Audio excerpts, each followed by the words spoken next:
have to adjust to them and say, hey, this is how we have to. I had to do it with Lulu and Wally, for about 2 years before they both passed. It was strict management in that home 24/7, just to make sure nothing bad happened. But it's just something that needs to be thought about before you see that cute little puppy at, Charleston Animal When Society. you get a dog, you're dedicated to him. Right. From my perspective, that's why when people are like, I've had the dog for 2 years now, I'm giving it up. I'm like, are you serious? That's usually You know about what the I'm saying? time too, when it's not a They started Well, calling yeah, anymore. when those happen, or I'm just too busy. I'm like, what the hell? You know what I'm saying? Or think about this perspective too. Like this is something that we can deal with as well. Like Kevin mentioned, you got to think about these things before you adopt a dog. What about rescues? Right, so like rescues take on these kinds of dogs. Sometimes they're reaching out to us for training, things like that. This can be a challenge because we got nowhere for this dog to go. It's not been adopted. It's sitting at this rescue. It's got aggression towards people or whatever. Yes, we can rehabilitate.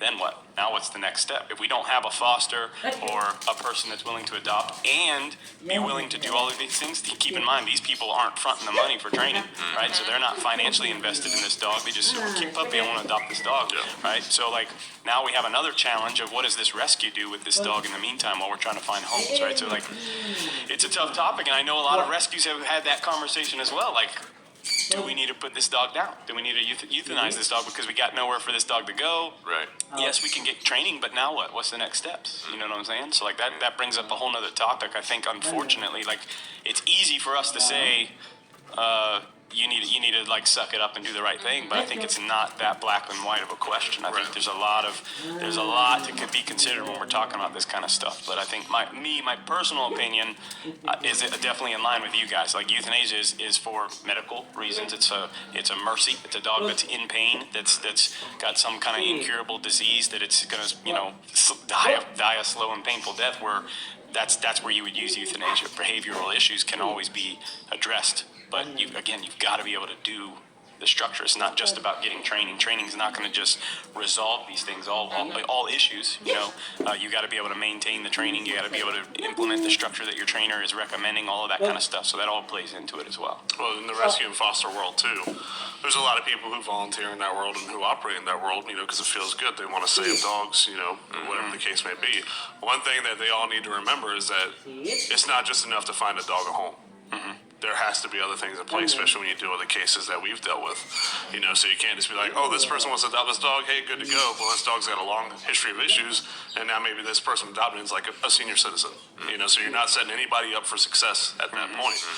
So it's just not enough just to say, hey, dog goes here, dog goes here, dog goes here. You go home, you feel really good, and then you don't worry about it anymore. Yeah, and that's like we've had that. We've had dogs. We work very closely with some rescues, and so like we've had that where the rescue say, hey, we got a potential candidate, or our job is to do our due diligence. Hey, give me their number. Let me have a conversation with these people. You know what I'm saying? Hey, what's your lifestyle like? What are you looking for in a dog? Do you have any kids? Do you have other dogs? Do you have other cats or whatever, right?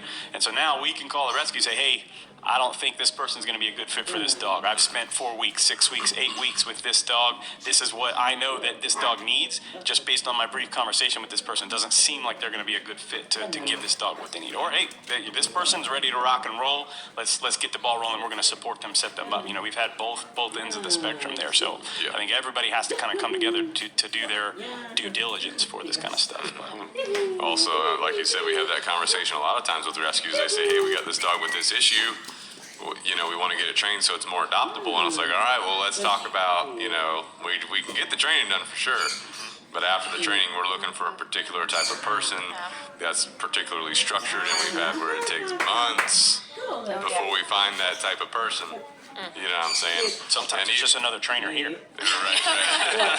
But even with that being said, even most people, even if they're highly disciplined, highly structured, at some point they're gonna get a little complacent. They're gonna slack, and then something could happen. You know what I'm saying? Then they get demotivated. They feel defeated. They feel like they can't handle it. And we're 100% committed because, like Chris said, we're calling them ahead of time. We're doing a bunch of different sessions, trying to get those dogs and those people good to go, 100% comfortable before we recommend that they be good to go. If the rescue's open to that, some rescues are like, we'll take care of it or whatever. It's like, okay, that's their dog, But yeah, it can definitely be a tricky scenario, a tricky situation. But that also brings up another point. First of all, I just want to make sure I write this down. So I want to talk about animal sanctuaries here in a second. But also, we got a ton of shelters in the area. They don't have any room. So they are euthanizing dogs all the time because they have no room. At least that's my understanding. You know what I'm saying? Even though they say they don't. Isn't there like an escalation process? Like if they spend X amount of time at this shelter, they get bumped down to this one, and then I don't know how it It's all very works. confusing. Like I know for a fact that each county, and Chris might be able to correct me or Megan, but like each county has an animal center or a rescue, right? The animals are there. They start running out of room, so they have to start. They'll like eval and dictate. But even then, like I think it's I don't quote me on this, but like I think Berkeley County Animal Society at one point they were not operating. Like they lost funding. Like they were like they're just, hey, Berkeley County does not have an animal shelter for I don't know how long that was until they were back up and running, which I think they are now. But like that's all state government funded and ran, and so sometimes priorities in the government shift, and that's going to be a low priority. Right. So Yeah. what I'm saying is, how do you fix that? How do you fix the running out of room? How do you fix? I mean, that's a way bigger That is like conversation. such a broad. So I mean, Stop I'm just backyard asking. breeding I'm dogs. just asking a question. that's a huge conversation. I mean, I don't. Mike Ritland actually has a pretty good conversation about this. It's kind of. I think people would have a lot of issues with it, but it does come down to responsibility on our part. Like, what's the issue is overpopulation. You know what I'm saying? We got people that are breeding poorly. The quality of the genetics that they're doing is bad. So now somebody adopts that dog or buys that dog or whatever. It's like not their expectations. They just dump the dog off, right? So like you're failing in your responsibility as a human being that takes on another life form, and that's just happening thousands and thousands of times, probably by the day, across the country, across the world. You know what I'm saying? Whether they are intentionally breeding them to like sell them, or they just don't realize what their dogs are doing. Now they have puppies. You know what I'm saying? Right, sure. It's a combo of both. You know what I mean? I mean, like you have accidental litters that are happening all the time. So like, yeah, that's one. Like, what are you gonna do to those puppies now? You know what I mean? Like, yes, we have. Like, it's like.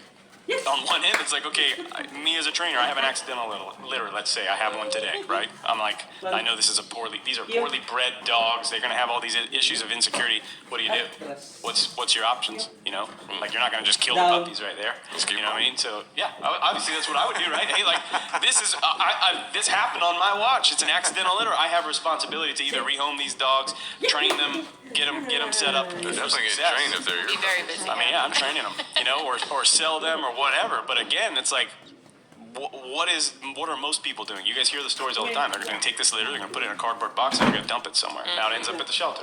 Overcrowding, right? So like, it's such a big, complex problem. I don't think there is a realistic solution, right? Short of just killing dogs, which is what's basically happening. You know what I'm saying? Yeah, definitely goes down